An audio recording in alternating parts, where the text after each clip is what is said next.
Hello प्यारो viewers, आज का हमारा टॉपिक है सोशल कॉम्पिटेंस। तो सोशल कॉम्पिटेंस क्या होता है? जैसे कि इस पीछे पिक्चर में दिख रहा है कि जितने भी पीपल्स हैं, ह्यूमन बीइंग्स हैं, सबका एक दूसरे से इंटरेक्ट हो रहा है। ऐसे ही जब हम सामने वाले से इंटरेक्ट करते हैं तो हम उसके साथ कैसे रह रहे होते हैं, कैसे बात करते हैं पहली बार मिलकर, या फिर हमारे फैमिली के साथ हम कैसा इंटरेक्ट करते हैं, हमारा बात करने का तरीका, रहने का तरीका सही है या नहीं, या फिर हम सामने वाले को इग्नोर कर रहे हैं, हमारा रिलेशनशिप कैसा है, अनहेल्दी और हेल्दी। तो उस बिहेवियर से पता लगता है सोशल कॉम्पिटेंस। तो सोशल कॉम्पिटेंस एक इजी लैंग्वेज में समझ लेते हैं। सोशल कॉम्पिटेंस का मतलब है लोगों के साथ सही तरीके से रहना और बात करना। किसी के साथ सही तरीके से रहना और बात करना, उसे हम सोशल कॉम्पिटेंस बोलते हैं। सो पहला है, इसका कॉन्सेप्ट क्या है, इसकी मीनिंग क्या है। Social competence is the ability to interact effectively with others, build healthy relationship and behave appropriately in social situations. तो इसमें क्या है कि एबिलिटी हमारे अंदर, इंसान के अंदर सोशल कॉम्पिटेंस में ये एबिलिटी होती है कि वो सामने वाले से कैसा इंटरेक्ट करता है इफ़ेक्टिवली विद अदर्स।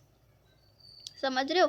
आप सामने वाले के साथ किसी को इग्नोर कर रहे हो और आपकी फैमिली है, आप उससे अच्छी तरीके से बात कर रहे हो। अगर आप सामने वाले को इज़्ज़त दोगे तो आपने इज़्ज़त दी, अपने दिल से दी, वो हो गया हमारा social competence. Build healthy relationship, और अपने हेल्दी रिलेशनशिप बिल्ड करते हो आप अपने बिहेवियर से, एंड बिहेव आप सिचुएशन के हिसाब से अप्रोप्रिएटली इन सोशल सिचुएशन। आप सोशल सिचुएशन में कैसे बिहेव करते हो। इट इंक्लूड, क्या क्या इंक्लूड है इसमें, कम्युनिकेशन स्किल्स, बोलने का तरीका, बात करने का तरीका, और अंडरस्टैंडिंग अदर फीलिंग्स। आप किसी के लिए हमदर्दी रखते हो, उसे हम एम्पैथी बोलते हैं। आप किसी की फीलिंग को समझ रहे हो। उसके बाद कभी कभी ऐसा होता है हमारे स्कूल, कॉलेजेस, प्रोग्राम्स, क्लब्स, उसमें हमें कोऑपरेट भी करना पड़ता है एंड टीम वर्क भी करना पड़ता है। तो cooperation and team work and managing relationship. जब आप आप लोगों से मिल रहे हो, इंटरेक्ट कर रहे हो, तो उनसे मतलब लोगों का मतलब होता है, तो वो अपने रिलेशनशिप को मैनेज करके रखते नहीं रखते कि बाद में कभी हमें ज़रूरत पड़ेगी। तो managing relationship in simple word, how well a person deal with people and relationship. तो इसमें क्या है सिंपल वर्ड में, कि वो तरीका जिससे पर्सन डील करता है पीपल्स को और अपने रिलेशनशिप्स को। ओके, तो हमारा सोशल कॉम्पिटेंस यहाँ हो गया। उसके बाद है value of social support and relationship. तो सबसे पहले है, so what is social support. Social support आप समझ रहे हो कि वो सपोर्ट या किसी से आपको मिल रहा है, जैसे आपकी फैमिली आपको पढ़ा रही है, लिखा रही है, आपको फाइनेंशियल सपोर्ट दे रही है, आपके फ्रेंड्स आपको मेंटल सपोर्ट देते हैं, आपके टीचर्स आपको एजुकेशनल सपोर्ट देते हैं, अंडरस्टैंडिंग सपोर्ट देते हैं, और कम्युनिटी आपको क्या देती है, आप किसी कम्युनिटी के साथ काम कर रही हैं तो वो आपको सक्सेस देती है। The social support mean help, care and encouragement with receive from others. जो हम लोगों से हेल्प वो कर रहे हैं, रिसीव, केयर रिसीव कर रहे हैं, इनकरेजमेंट रिसीव कर रहे हैं, तो उसको हम बोलेंगे social support as family, friends, teacher and community. इसके बाद है importance of social support. Social support हमारे लिए इम्पोर्टेंट क्यों है, उसकी इम्पोर्टेंस क्या है। तो पहला है इमोशनल सपोर्ट। तो इमोशनल सपोर्ट से क्या होता है, people listen to us, people हमें सुनते हैं, एंड अंडरस्टैंड आवर फीलिंग्स। हमारे माँ बाप हमें सुनते हैं और हमारी फीलिंग्स को अंडरस्टैंड करते हैं। वैसे माँ बाप तो नहीं करते, सॉरी, फ्रेंड्स ज़्यादा करते हैं। और आपने जो आपकी किसी से हेल्दी रिलेशनशिप है तो वो हमें ज़्यादा अंडरस्टैंड करते हैं। तो इससे क्या होता है, सोशल इमोशनल सपोर्ट मिलने से क्या होता है, हमारा reduce stress, anxiety and loneliness. हमारा जो स्ट्रेस है वो कम हो जाता है, एंजाइटी हमारी कम हो जाती है, और जो हमारा अकेलापन होता है वो भी कम हो जाता है। Example, talking to a friend when you sad. जब आप फील सैड कर रहे हो, आपकी लाइफ में कोई प्रॉब्लम होती है, तो आप क्या जाते हो, सीधे दोस्त के पास जाते हो। ठीक है। सेकंड है practical help.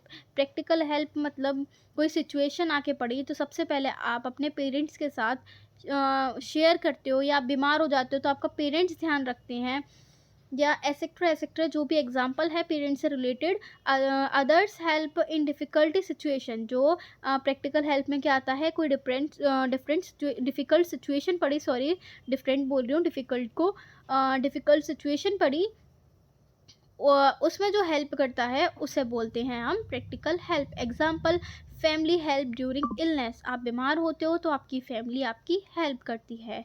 Second, guidance and advice, तो क्या होता है कि कुछ कुछ लोग ऐसे होते हैं, जैसे हमारी बुआ हैं, उनसे हमारा रिलेशनशिप अच्छा है, मौसी हैं, उनसे हमारा रिलेशनशिप अच्छा है, क्योंकि माँ बाप से तो खैर किसी का होता नहीं है, तो वो हम लोगों को एडवाइस देती है किसी सिचुएशन में आके, या हमें समझाने बैठ जाती हैं हमारे माँ बाप के कहने पर, तो वो हमें गाइड कर रही हैं और एडवाइस दे रही हैं। We get situations and directions in life, suggestions, sorry, we get suggestions and directions in life. उन लोगों से हम क्या वो हमें डायरेक्ट कर रही हैं, बेटा ये नहीं, ये करो, ये फील्ड अच्छी नहीं है, इस फील्ड में जाओ, और आपको सजेशंस दे रही हैं, आप इससे ऐसा मत बोलना, ये मत करना, तो वो क्या गाइडेंस एंड एडवाइस में आ गया। Example, teacher guide in career decisions, teacher आपकी हेल्प करती है करियर डिसीजन में, कि बेटा ये करियर ऐसा है, ये करियर ऐसा है, उसके बाद ही आप सोच पाते हो, तो वो क्या, वो आपकी हेल्प कर चुकी, फिर उसके बाद आप सोच रहे हो ना।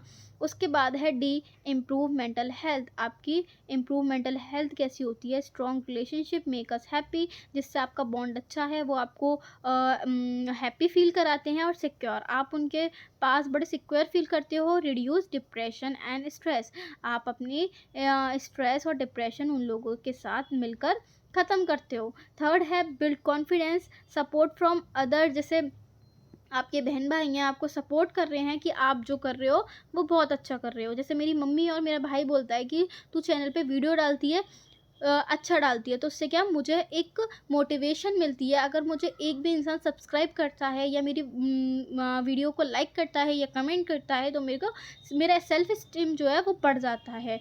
तो support from others increase self esteem. Okay, उसके बाद है relationship and a meaningful life, जब हमारी लाइफ में रिलेशनशिप है, जब भी हमारी लाइफ का कोई मतलब है, वरना हमारी लाइफ में रिलेशनशिप नहीं है, हम अकेले रहकर क्या करेंगे। तो good relationship make happy, secure and meaningful.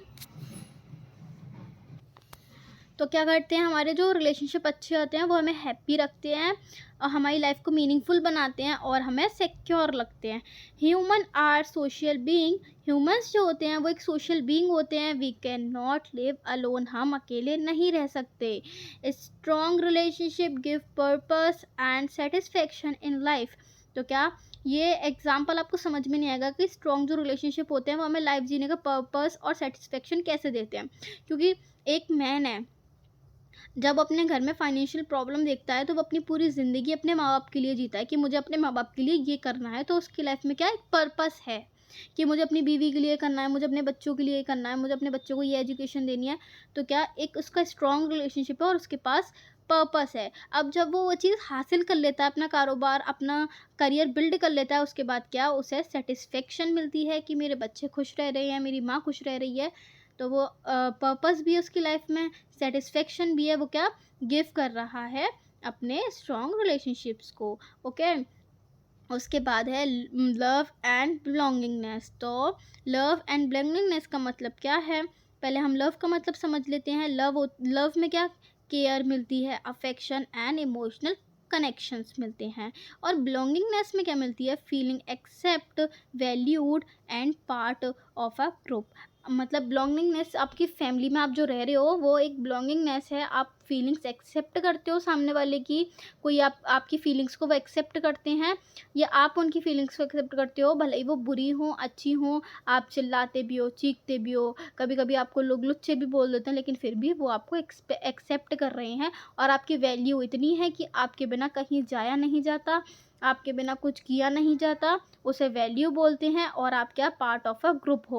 और लव में क्या होता है, जो हमारे पार्टनर के साथ होता है, care, affection and emotional connection, हमारा बॉन्ड बिल्डअप हो जाता है, अफेक्ट होने लगते हैं हम अगर वो ज़रा भी हमारे साथ कुछ गलत कर दे तो। या फिर हमें गर्लफ्रेंड बॉयफ्रेंड को देख लो, अगर गर्लफ्रेंड का बॉयफ्रेंड फ़ोन नहीं उठाएगा, एक सेकेंड,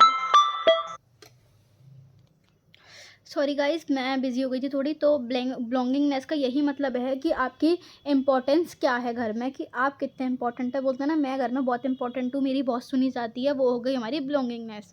ओके, अब इसके इम्पोर्टेंस हैं। तो बिलोंगिंगनेस के इम्पोर्टेंस क्या है?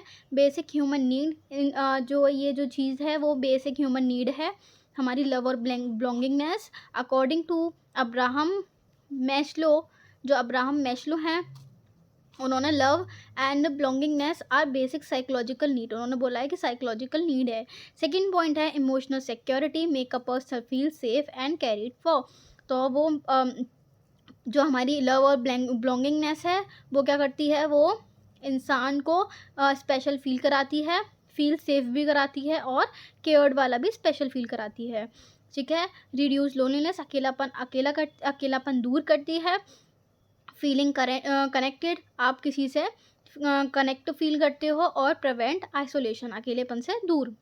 और इम्प्रूव सेल्फ वर्थ, तो आपका सेल्फ वर्थ जो है, अपने आप को वैल्यू करना स्टार्ट कर देते हो। When people love and accept us, जब आपको पीपल प्यार करते हैं और एक्सेप्ट करते हैं, वी फील वैल्यूड। नेक्स्ट है बेटर सोशल एडजस्टमेंट। तो क्या, जब हमारे रिलेशनशिप अच्छे हैं तो हम उसके, जैसे बोलते हैं ना कि मेरा तो इस बुआ के घर पे जाने से मैं तो उनके घर पे बहुत मज़े करता हूँ, तो आप क्या उनके घर में एडजस्ट हो। ठीक है, अपने रिलेशनशिप स्ट्रॉन्ग कर रखा है, आप शरारत भी करती हो, कोई आपसे कुछ नहीं कहता, प्यार करते हैं, तो उससे क्या, आपके जो रिलेशनशिप है वो स्ट्रॉन्ग बिल्ड है। एंड सोशल स्किल्स भी हैं आपके पास, कि आपको सोशली कैसा बिहेव करना है। ओके, तो बेटर सोशल एडजस्टमेंट का मतलब ये है। ये एडजस्टमेंट और हेल्प के बीच थोड़ा गैप करना भूल गई हूँ, पॉइंट इतना ही है, बेटर सोशल एडजस्टमेंट। तो हमारा टॉपिक आज का क्लियर हो गया। कोई भी अगर प्रॉब्लम आए तो आप मुझसे एक बार नहीं 100 बार पूछो, क्योंकि मैं चैनल पे आई इसलिए हूँ कि आपके जो है आपकी जो परेशानी है, जो साइकोलॉजी इंसान ढंग से पढ़ा नहीं रहा, साइकोलॉजी के टॉपिक नहीं मिलते, वो आपको यहाँ पे एक एक अवेलेबल होगा।